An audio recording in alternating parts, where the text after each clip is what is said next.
네, 3월 31일 장윤선의 취재 편의점 시작하겠습니다. 어느덧 3월의 마지막 날입니다. 여러분들 계신 곳 근처에 벚꽃 피었습니까? 여의도에는요, 어마어마하게 벚꽃이 피었습니다.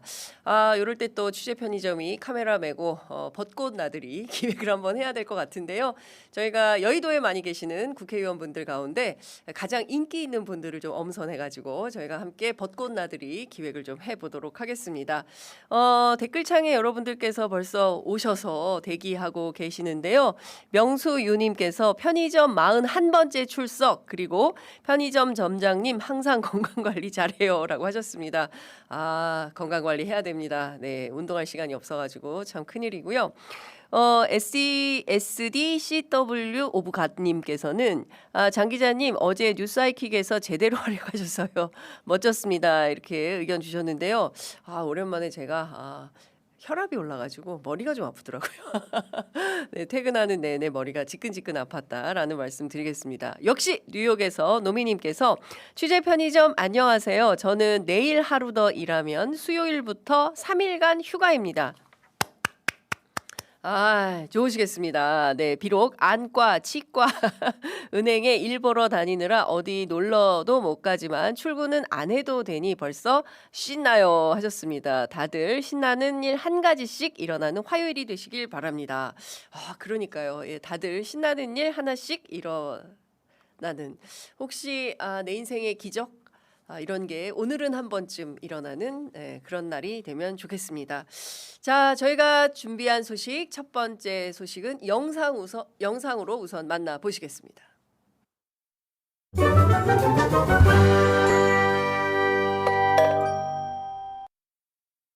정치라고 하는 게 잘하기 경쟁이라 해야 되죠. 누가 국민의 대리인으로서 또는 수인민으로서 더 잘하나, 누가 국민에게 더 많은 희망을 주고 국가의 미래를 더 밝게 만들었느냐에 따라서 이재명 좀 하는데 이 사람이 훨씬 더 잘해. 그럼 또 바꾸고. 그래서 서로 더 잘하게 하고. 사실 그렇게 국민을 기준으로 뭔가를 선택하고 판단한다면 무슨 이념이고 뭐 가치고 개인적 성향이고 이게 뭐 중요하겠어요. 오로지 중요한 기준은 다수 국민의 최대 행복 아닌가. 정치인들은 자기의 신념과 가치를 실현하기 위해서 정치를 하는 사람도 있겠지요. 그러나 국민의 삶을 직접 책임질 때는 자신의 신념과 가치를 실험하는 것은 그거는 옳지 않다고 생각해요, 저는. 물론 잃지는 말아야 되겠지만 그 과정에서 국가와 사회에 해악의 결과를 빚어낸다면, 결과로서 말입니다. 해악의 결과를 빚어낸다면 그거는 잘하는 게 아니겠죠. 그래서 정치는 현실이라고 하지 않습니까? 그리고 철저하게 객관화하고, 또 막스 베버라는 사람이 그랬던가, 균형 감각이라고 하는 게 정말로 중요하죠. 책임을 져야 되니까요. 그래서 정치라고 하는 게 어쨌든 이런 잘하기 경쟁, 오로지 국민의 눈높이, 국민의 시각에서 잘하기 경쟁을 하게 만드는 것, 이 정치가 정상화되는 게 정말로 중요하겠다는 생각이 듭니다. 네, 해석해 드리기 전에 배지명의 낭만 발라드님께서 편의점 첫 방문 축하해 주세요. 크 하셨는데요. 어서 오십시오. 많은 분들께서 연대의 인사를 보내고 계십니다. 어서 오십시오. 반갑습니다. 아주 앞으로 자주 뵈어 축하합니다. 네, 이런 말씀들 주시고 계십니다. 앞서 보신 영상은 이재명 대통령 어제 제주에서 열린 제주 도민과의 타운홀 미팅 가운데 한 토막입니다. 이 자리에서 평소 자신이 갖고 있던 정치 철학을 제주 도민들께, 사실상 전 국민들께 알린 건데요. 내란 수계의 윤석열 물러나고 나니 대한민국 사회에서 고품격 정치 철학 논쟁을 시작할 수 있게 되었다. 상당히 고급지다 이런 생각이 들었습니다. 우선 어제 있었던 이 대통령 핵심 발언을 요약하면 이렇습니다. 정치라는 것은 잘하기 경쟁이다. 중요한 기준은 다수 국민의 최대 행복이다. 국민을 기준으로 선택하고 판단한다면 이념, 가치, 개인적 성향 이런 게 뭐 그렇게 중요하겠냐. 이재명이가 좀 잘하는데 아니야 더 잘하는 사람이 있네. 그러면 그 사람으로 바꾸고 이렇게 계속 잘하기 경쟁을 하는 것이다. 물론 자신의 신념과 가치를 실현하기 위해서 정치를 하는 사람도 있겠지만 국민의 삶을 직접 책임질 때는 정치인 자신의 신념과 가치를 실험하는 것은 옳지 않다. 이런 입장을 분명히 전달했습니다. 끝단에 방점이 확 찍혀 있는 것이죠. 왜 이런 얘기를 했을까요? 신념과 가치를 실험했다가 망하면 그 무책임은 사실상 감당 불가의 수준이 되기 때문에 이 같은 판단을 적절히 전달한 것이 아닌가 싶습니다. 이게 신념인지 가치인지는 모르겠으나 저는 개인의 이익에 부합하는 행위라고 생각하는데 내란 속의 윤석열 우리가 대통령으로 뽑아서 3년간 얼마나 고생을 했습니까?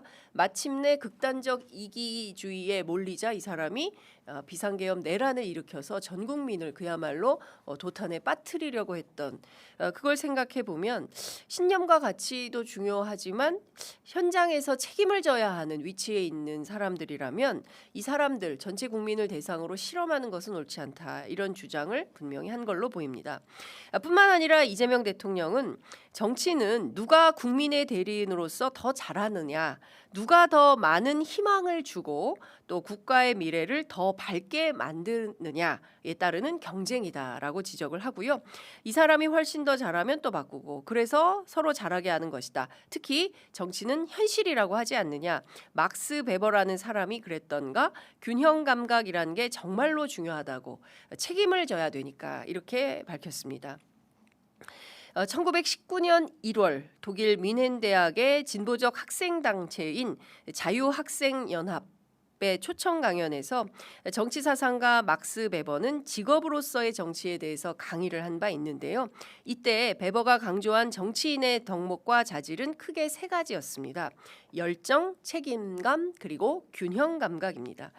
문희상 전 국회의장은 2017년 내 인생의 책 칼럼을 통해서 막스 베버가 말하는 열정은 불타오르는 감정이 아니라 어떤 목표에 집중하는 헌신이다 이렇게 해석을 했고요. 균형 감각은 내적인 집중과 평정 속에서 현실을 관찰할 수 있는 능력이라고 보았습니다. 뿐만 아니라 사회학자 김호기 교수는 2020년 1월 경향신문 칼럼을 통해서 베버가 열정, 책임감, 균형 감각을 특별히 강조하는 까닭은 정치가 국가의 운영을 떠맡는다는 점에 있다라고 강조하면서 어느 나라든 국가의 운영은 국민의 운명에 결정적 영향을 미치고 따라서 국정을 담당하는 일에는 무엇보다 현실적 성과가 중요하기 때문에 베버에게서 정치의 치명적 두 가지 죄악은 객관성의 결여와 무책임성이라고 해석을 했습니다. 객관적 조건을 무시한 채 주관적 판단에만 의존하고 결과를 고려하지 않은 채 무책임하게 국가 정책을 추진할 경우에 그 정책이 국민 다수에게 불행을 안겨준다는 점을 생각할 때 정치 실패에 대한 베버의 통찰은 지극히 현실주의적인 것이었다라고 분석을 했죠. 뿐만 아니라 김호기 교수는 정치가는 자신을 지지하는 국민들의 가치와 이익을 대표하고 이 정치적 대표성에 헌신하려는 태도가 열정이라면 그 대표성에 책임을 다하려는 태도는 책임감이며 이러한 열정과 책임감 사이에서 요청되는 것이 바로 균형 감각이다라고 밝혔습니다. 이 균형 감각은 사물과 사람의 거리를 둘 수 있는 태도이자 주어진 현실을 수용할 수 있는 역량이다. 이렇게 설명을 하기도 했습니다. 이재명 대통령은 어제 열린 제주도민과의 타운홀 미팅에서 정치인의 신념과 가치에 대해서 이렇게 말했습니다. 물론 잃지는 말아야 되겠지만 과정에서 국가와 사회의 해악의 결과를 빚어낸다면 그것은 잘하는 게 아닐 것이다 라고 밝히고 오로지 국민의 눈높이에서 잘하기 경쟁을 하게 만드는 것 그것이 정치가 정상화되는 게 정말로 중요하다라고 지적을 했습니다. 가만히 보면 우리가 정치 정상화로 가는 게 이렇게 힘든가? 실제로 국민의힘이 지난 2024년 12월 3일 그 밤에 비상계엄이 터졌을 때 즉각적으로 이 비상계엄은 위헌이다라고 규정을 하고 그때부터 우리가 배출한 대통령이지만 윤석열의 내란은 잘못된 것이다라고 직접 사과하고 밝히고 이 계엄을 극복하는 과정에 동참을 했더라면 그랬다면 한국 정치가 어땠을까요? 지금 국민의힘 정말 끝도 없는 나락의 길로 가고 있는데요. 이것을 좀 멈추는 기제가 되지는 않았을까요? 지금 후회해봐야 무슨 소용이 있을까 싶은데 어제 중앙일보에 13년 만에 MB가 인터뷰를 했죠. 오늘 중앙일보가 또 친절하게 국민의힘 정치인들 상세히 취재해서 AS 보도까지 했던데요. 중요한 것은 보수가 패망했다. 완패했다라는 것을 인정하고 어떻게 하면 새롭게 태어날 것인지를 건강하게 설계해야 되는데 여전히 제가 취재해 보면 국민의힘 당권파는 별로 그럴 생각이 없어 보인다라는 생각이 든다는 것입니다. 실제 중요한 것은 갈라치기 그리고 이편 내편 따지고 나누는 것보다는 대통령이 던진 이 철학적 의제를 놓고 어떻게 하면 대한민국 사회가 좀 더 품격 있고 고급진 논쟁을 할 수 있는 그런 사회가 될지 함께 논의해 보면 어떨까 싶습니다. 자, 다음 준비한 소식 우선 영상으로 만나보시겠습니다.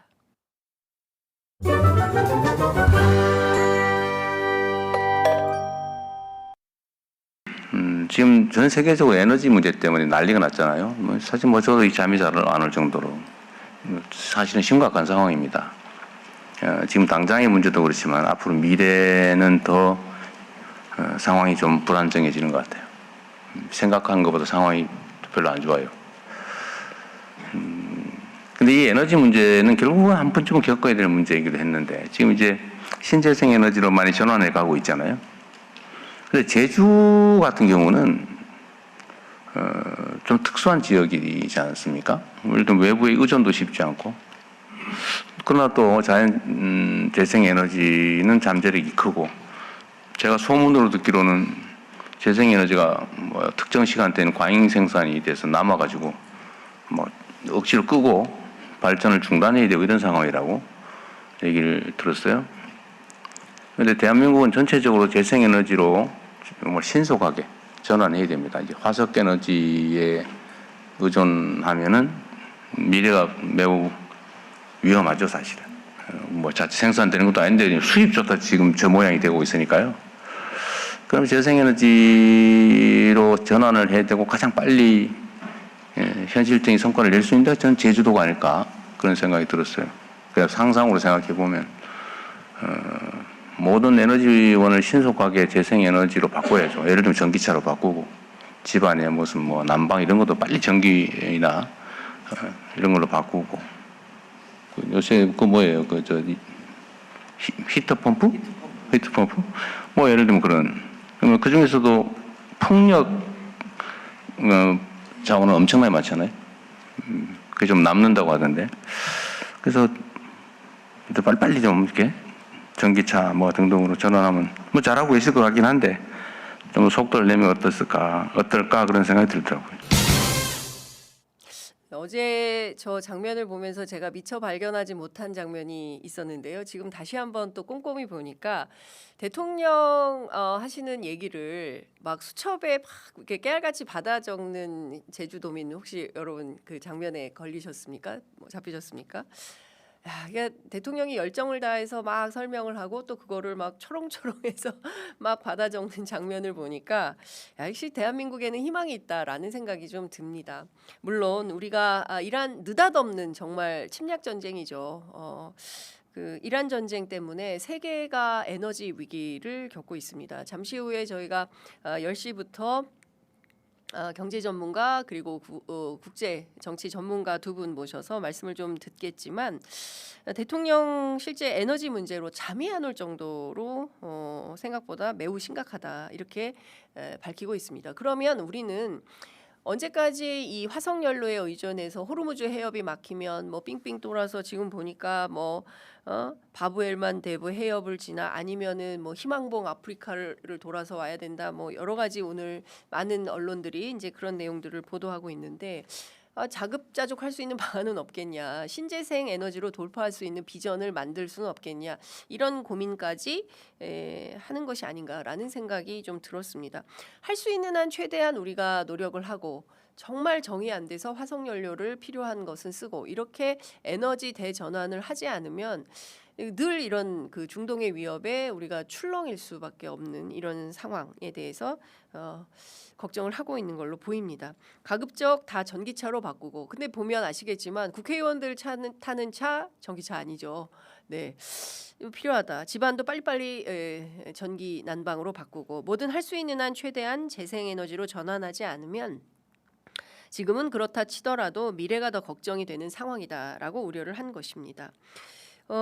특히 제주도의 전기차 전환과 관련해서 비상 상황인데 너무 느리다. 렌트카를 100% 전기차로 바꾸겠다는 것을 목표로 하고 있지 않나. 이런 정책도 과감하고 빠르게 이행을 해야 된다라고 지적을 하고 있습니다. 중요한 포인트는 대통령이 속도를 강조하고 있다는 점입니다. 제가 지난번에 취재해서 말씀드린 바대로 참모들한테 실제로 이제 총선이 다가오면 또 되겠냐 이게 쉽지가 않다. 그렇기 때문에 최대한 3년 안에 할 수 있는 개혁을 빠르게 해야 된다. 그래서 5년간 가장 많이 개혁한 대통령 이렇게 기억에 남는 그런 역사를 좀 만들고 싶어 하시는 거 아닌가. 근데 그 뭐 좋은 거 아니겠습니까? 그렇게 하면 그래서 굉장히 역대급 좋은 평가를 받고 있다. 특히 TK에서 제가 말씀드렸잖아요. 취재에서 박정희 이후에 가장 잘하는 것 같다라는 평가가 TK 지역의 어르신들의 입을 통해서 확인이 되고 있다. 내일 저희가 대구 지역에서 활동하는 기자 한 분 초대해서 말씀을 들어볼 예정인데요. 상황은 그렇다라는 말씀 전해드리겠습니다. 뿐만 아니라 제주와 육지를 연결하는 해저 터널 그리고 제주도 안의 제2공항 신설 문제에 대해서도 찬반 양론이 굉장히 격화됐었는데요. 경청하면서 즉석에서 뭐 어떻게 의견이 다른 거냐 직접 막 물어보기도 했습니다. 특히 해저 터널과 관련해서는 이거 하지 말자는 의견이 많은데 저도 같은 생각입니다라고 해서 좌중에 폭소가 터지기도 했었고요. 찬반 비율이 엇비슷하게 나왔던 제주 2공항과 관련해서는 여러분들이 알아서 판단하세요라고 입장을 유보하기도 했습니다.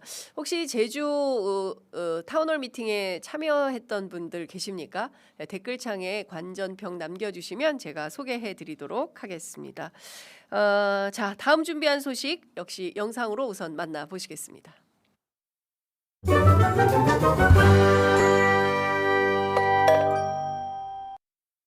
오랫동안 지켜보셨겠지만 저는 싸움꾼이 아닙니다. 저는 일꾼입니다. 코로나19로 고통받을 때 제가 1조 원이 넘는 지원금을 대구 경북에 갖다 주기 신문에도 났잖아요. 뭐랬겠습니까? 시발놈 지동 다 왔나? 이랬잖아요. 그것 때문에 내가 속이 뒤집어 돼가지고 정치 치웠잖아요. 정말입니다. 제가 이 육두 문자를 써가면서까지 말씀드리는 거는 죄송하지만 정말로 한번 변해봅시다. 대구 이번에 확 바꿉시다.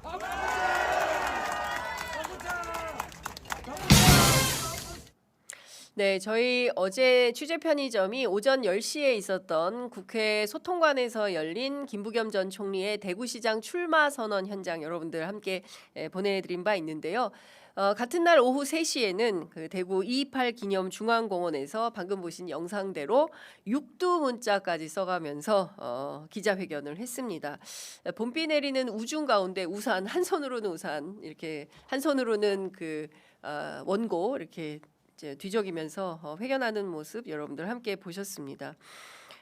대구에서 민주당 정치인으로서 활동하는 동안 받아왔던 어떤 푸대접에 대해서 서러움을 동시에 토로하는 그런 장면도 있었습니다. 현장에서 김부겸 전 총리가 가장 많이 강조한 것은 나는 싸움꾼이 아니다, 일꾼이다라는 것이었습니다. 대구가 너무 힘들다. 오늘 중앙일보 인터뷰, 단독 인터뷰 첫 번째 인터뷰였는데요. 출마 선언 이후에 대구가 너무 힘들다. 그래서 내가 출마를 했다. 2012년 대구의 GRDP가 꼴찌였는데 지금 30년째 꼴찌다. 30년째. 대구의 GRDP가 30년째 꼴찌다. 성남시의 GRDP가 150조인데 대구는 80조다. 80조인데 왜 이런 거냐? 국민의 힘을 무조건 믿은 대가가 GRDP 30년간 꼴찌를 기록한 것이다. 이거 이대로 절대 안 된다. 신공항 그리고 TK 행정통합 힘 있는 여당 있을 때 여당 후보로서 이거 관철시켜서 대구를 바꾸겠다. 이런 얘기를 했습니다. 그리고 이제 방금 보신 제가 이제 욕설이라서 옮길 수는 없는데요. 코로나19로 고통받을 때 그러니까 문재인 정부 때죠. 1조 원이 넘는 지원금을 대구 경북에 갖다 줬더니 그랬더니 신문에 막 대서특필이 되고 야 김부겸이 1조 원이 넘는 돈을 대구 경북에 끌고 왔다. 대단하다. 이렇게 했는데 그랬더니 육두문자를 쓰면서 아이 뭐 지 돈 갖고 왔어? 이렇게 했다는 거예요. 야 이거 정말 속이 뒤집어져서 나 이거 정치 못하겠다. 대구에서 도저히 정치 못하겠다. 그래서 치워버렸다. 이렇게 얘기를 한 겁니다. 1조 원을 가지고 왔는데도 이런 평가. 이게 뭐냐 이게. 이건 좀 아니지 않냐. 너무 야박하다. 이런 겁니다. 이번에 대구를 한번 좀 바꿔보자라고 확 바꿔보자라고 주장을 했습니다. 어떤 분들은 김부겸이가 대구를 버린 거 아니냐 이렇게 이야기도 하던데 생각 좀 해보시면 좋겠습니다라고 하면서 아무 일도 안 할 때는 62%를 주시던 어른들이 코로나 때 1조 원 갖다 주고 수성구 한번 가봐라. 김부겸이가 바꿔놓은 게 너무 많다. 이런 게 많은데도 20% 싹둑 잘라 먹어버리더라. 그러니 힘나서 정치하겠냐. 그래서 더 이상 서 있을 힘이 없어서 정치 그만해라. 됐다 하고 접어버렸다. 그때 저는 제가 버림받았다고 생각을 했는데 제 입장이 맞지 않습니까? 이렇게 반문을 하기도 했습니다. 그리고 이런 발언도 했습니다. 함께 들어보시겠습니다. 맨날 뭐 동의를 하시고 투표장만 가면 막 눈물이 앞을 가리가 뭐 2번 찍고 나왔다는 분이 너무 많아가 5번에도 언론이 다극하잖아. 나중에 가면 나 이거 모른데 그래도 우리가 남이가 벨기에 세상 뭘 오셔 이재명 대통령 잘하더구만. 아파트 평당 1억 하는데 그럼 세금 더 내라는 게 뭐 잘못됐어요? 그렇게 하는 거지 말이에요. 도와주세요. 마지막으로 한 말씀만 더 드리겠습니다. 대구시장에 출마하는 김부겸 대구 시민들의 말씀을 직접 듣고 싶습니다. 그래서 제가 국회의원 초선이었던 2020년부터 제가 경기도 군포 시절부터 제 전화번호를 공개했습니다. 아마 여러분들이 갖고 있는 번호는 제 옛 번호일 겁니다. 내가 이제 정치 관두고 공직이 떠나면서 전화 다 바꿨어요. 그래가지고 뭐 옛날 친구들 전화 와도 잘 못 받고 이래 욕도 먹었는데 제 번호는 또 적어 있어요. 010에 3170에 5521입니다. 그러니까 이제 제가 이렇게 공개를 했는데 제일 참 좀 답답한 게 이 바쁜데 임마 진짜 전화 받나 안 받나 하고 전화해가 술집에서 전화해가 막 와글벅적한데 니 진짜 맞나? 이러면 나 왜 합니까? 대구를 위해서 꼭 하고 싶은 말 이거는 꼭 당신이 해내야 한다. 이런 전화 꼭 주십시오. 경청하겠습니다. 네.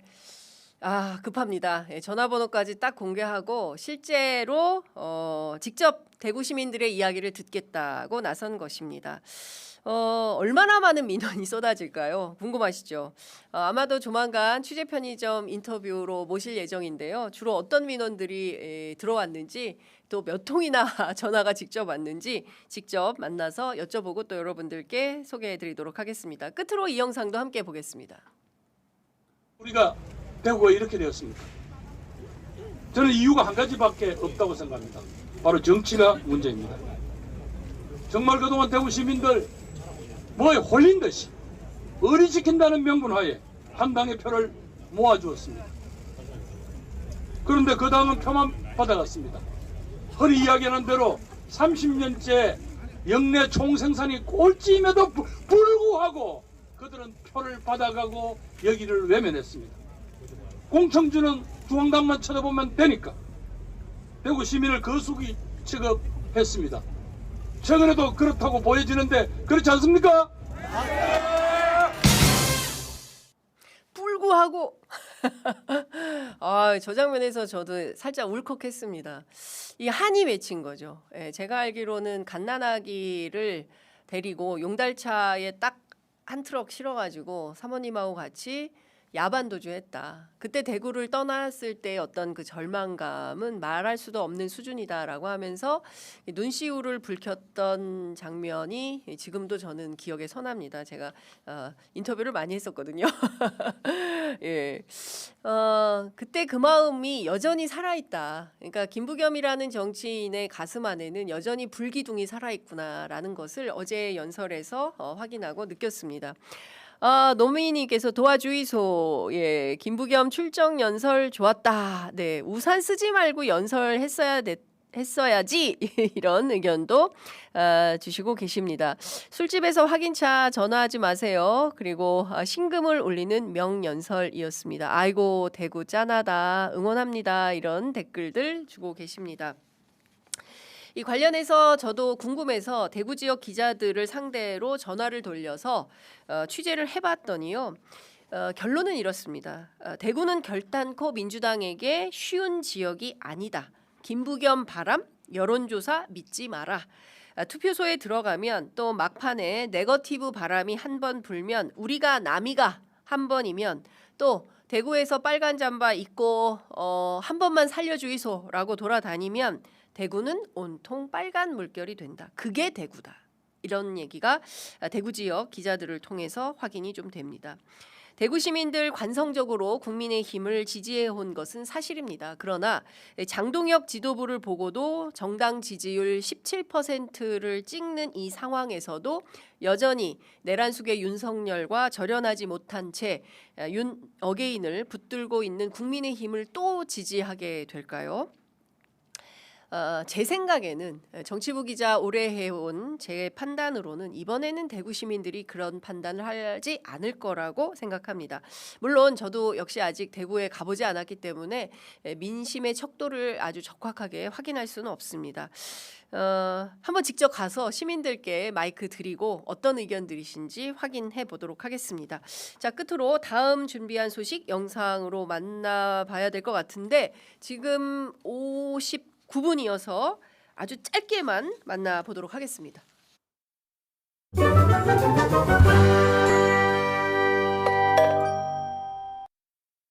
아무 자백이 안 돼 있는 거죠. 저희가 써먹을 아니, 수가 그러니까 없어요. 이재명 지사를 어느 정도 할 수는 있는데 음. 그 이화영 씨는 300만 불에 대해서 얘기를 안 하니까. 네, 어제 KBS 추가 보도로 드러난 새로운 사실입니다.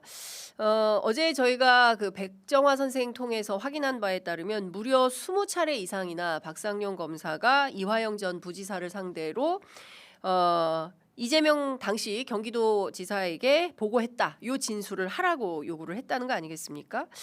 물론 이 내용 자체가 물론 이제 그 박상용 검사 측에서는 그런 사실이 없다라고 주장을 하는데요. 이 문제는 아무래도 수사를 통해서 확인을 좀 해봐야 될 것 같습니다.